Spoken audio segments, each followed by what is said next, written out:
안녕하세요. 저를 정신이 나간 여자라고 욕하셔도 좋습니다. 사위에게 그날 모든 걸 내주었던 것은 딸을 위한 일이었습니다. 적어도 제 마음만큼은 그랬어요. 사위와 저는 12살 띠동갑 차이가 납니다. 남자와 너무 오랜만이었지만 그날 이후로 저는 잃어버렸던 감정을 모두 되찾고 말았던 것 같아요. 그날 있었던 일과 그렇게 될 수밖에 없었던 일을 전부 말해보겠습니다. 저는 시골에서 혼자 살고 있는 중년의 여자입니다. 딸을 낳고 얼마 지나지 않아 남편은 바람이 나서 저와 제 딸을 버리고 집을 나갔습니다. 살 길이 막막했지만 안 해본 일이 없을 정도로 고생을 하며 열심히 혼자서 딸을 키웠습니다. 마을 농사일을 도우며 마트에서도 일하고 이것저것 열심히 해서 돈을 벌어 생계를 유지했습니다. 저는 어린 나이에 일찍 결혼을 해서 딸을 낳았고 사위는 제 딸과 나이 차이가 좀 있습니다. 저희 딸은 고등학교를 졸업하고 취직을 하지는 않고 술집에서 파트타임 알바를 했습니다. 그러던 중 사위를 만나게 되었다고 말했는데 사위는 술집을 3개나 운영하고 있는 사람이라고 자신을 소개했죠. 차도 고급 외제차를 타고 다니는 사람인데 자수성가를 했다고 합니다. 산전수전 모두 다 겪어본 사람이라고 말이죠. 처음 시작한 술집은 금방 망해버렸고 고생을 많이 했다고 합니다. 다시 자금을 마련해 또다시 도전하기를 여러 번 했다더라고요. 결국 현재는 장사가 잘 되는 술집을 3개나 가지고 있는 사위입니다. 그리고 장사가 썩 잘 되지는 않지만 직원들 월급은 충분히 줄 수 있는 정도의 술집을 운영하고 있는 사람이었죠. 사위는 고생을 하며 바쁘게 사업을 하다 보니 30대 중반까지 결혼을 못하고 혼자 살고 있었습니다.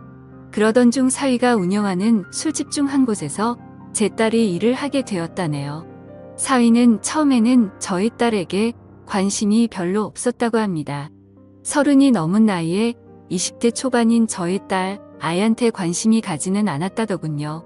그러다가 일을 마친 저희 딸을 집에 데려다 준 적이 있었는데 저희 딸이 자취하는 집 근처에 있는 술집에서 둘은 술을 한잔하게 되었고 그곳에서 둘은 눈이 맞아버렸다고 했습니다. 그날 이후로 사위와 딸은 동거를 시작하게 되었고 저희 딸은 돈을 아낄 줄 모르는 아이였기 때문에 그때 당시 빚이 많았다는데 그 빚을 사위가 다 갚아주었다고 하더군요. 제 입장에서도 참 고마운 사람이었습니다. 사위는 그 일에 대해서 덤덤하게 말하더군요. 본인에게는 그 돈이 큰 돈이 아니었다고 말이죠. 딸은 저에게 입이 마르도록 사위 칭찬을 했습니다. 저도 마찬가지로 사위에게 늘 고맙다고 말했어요. 저는 사위에게 고마운 마음이 늘 똑같았는데 제 딸의 고마운 마음은 잠시뿐이었습니다. 사위와 함께 살면서 가정주부로 있던 딸은 낮에도 밤에도 밖으로 나돌았다고 하네요. 그러던 중 제 딸과 어떤 남자가 팔짱을 끼고 지나가는 것을 사위가 목격하게 되었고 사위는 딸의 이름을 크게 불렀는데 딸은 그 남자와 도망을 쳐버렸다고 합니다. 그 후로 사위가 전화를 걸어도 딸은 전화를 받지 않다가 며칠이 지난 뒤에야 집으로 돌아왔다고 하더라고요. 딸은 사위에게 오해하지 말라고 적반하장으로 오히려 화를 내고 나서는 집을 뛰쳐나가 버렸다고 합니다. 지금에서야 알게 되었지만 사위는 그때 결혼을 포기했다고 합니다. 사실 사위의 주변에는 여자들이 항상 많았습니다. 사위의 고급차를 보고 접근하는 여자들이 엄청 많았다고 하더라고요. 하지만 사위는 한눈을 팔지 않았고 저희 딸을 진심으로 사랑했기에 제 딸이 집을 나가고 나서 너무나도 힘들었대요. 사위는 저에게 예의를 다하기 위해 저를 찾아왔습니다. 딸과 있었던 일을 제게 모두 말하고 사위는 딸과의 관계를 정리할 것이라고 말하더군요.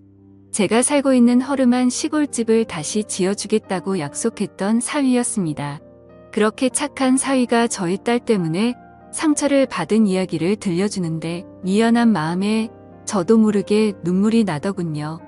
혼자 마트에서 일을 하면서 살아가는 저도 외로운 여자입니다.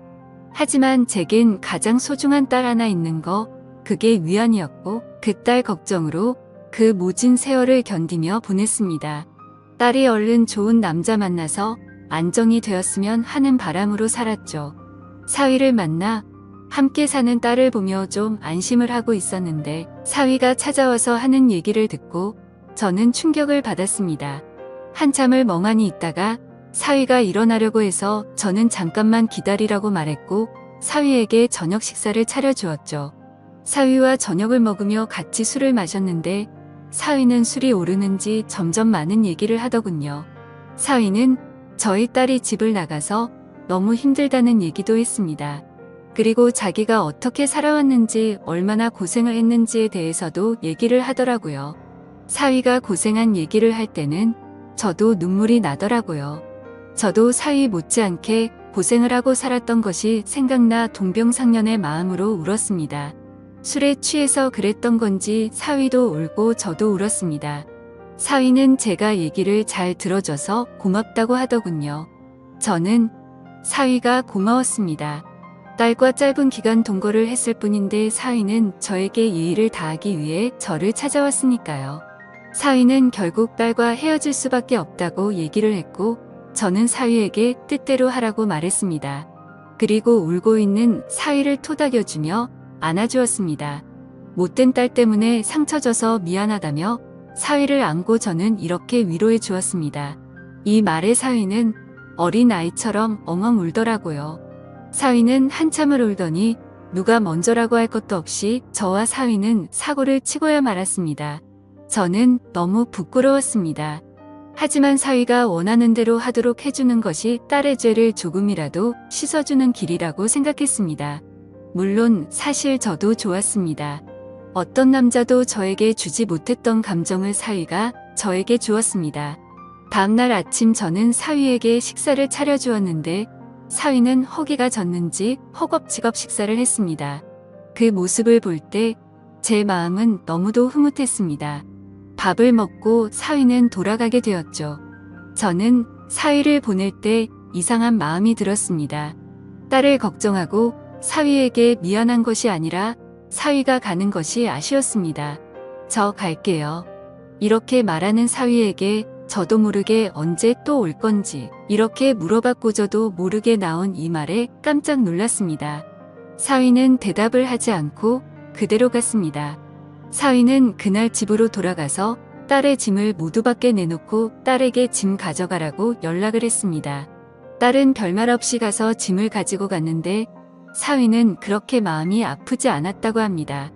그날 이후로 사위를 다시 볼 수 없을 거라 생각했습니다. 하지만 사위는 일주일에 3번 정도 저를 찾아왔습니다. 사위가 올 때마다 저는 너무 반가웠고 행복한 시간을 보내게 되었죠. 그렇게 하는 것이 죄를 지은 딸을 대신해서 사위에게 사과하는 것이라고 스스로에게 거짓말을 했습니다. 생각은 그렇게 했지만 사위가 돌아간다며 저희 집을 나설 때면 저는 너무나도 아쉬웠습니다. 얼마 전에 사위가 이런 말을 하더군요. 곧 제가 사는 곳으로 모셔갈게요. 저는 그 말을 듣고 눈물이 났습니다. 저는 사위에게 그런 소리 하지 말라고 했습니다. 딸을 대신해 자네에게 사죄를 한 것일 뿐 다른 욕심은 없다고 말했습니다. 사위는 그냥 그런 줄 알고 계세요. 이렇게 말하는데 저도 모르게 눈웃음을 치게 되더군요. 그리고 며칠 전 사위가 진짜로 트럭을 보냈습니다. 짐을 모두 실어 보내라고 하더군요. 저는 마지못해 저의 짐을 그 트럭에 실어서 보냈습니다. 이래도 되는 것일까 하는 생각이 들지만 어차피 한 번뿐인 인생인데 그냥 흘러가는 대로 살아보려고 합니다. 저는 밖에서 일하고 오는 사위를 위해 집안일을 하고 맛있는 음식을 합니다. 나중에 사위가 저를 필요 없다고 하면 말없이 사위를 떠날 생각으로 말이죠. 그 전까지 저는 그 사람을 위해 아내로서 최선을 다하려고 합니다. 저를 정신 나간 여자라고 욕하셔도 좋습니다. 하지만 저도 정말 힘들고 외롭게 살았기에 지금 이 상황이 너무나도 꿈만 같고 가급적이면 이 꿈이 빨리 깨지지 않았으면 하는 바램만 가득합니다. 그리고 딸은 그 못된 짓을 하고 난 뒤로 저와 연락을 단절해서 지금은 어떻게 지내고 있는지 잘 모르겠네요. 저도 너무 실망했던 터라 관심도 크게 가지가 않고요. 여러분들은 이 상황을 어떻게 보시나요? 지금까지 제 사연을 들어주셔서 감사드립니다. 모두 한 번뿐인 인생인데 남들 눈치 보지 마시고 행복하게 사시길 바랄게요. 감사합니다.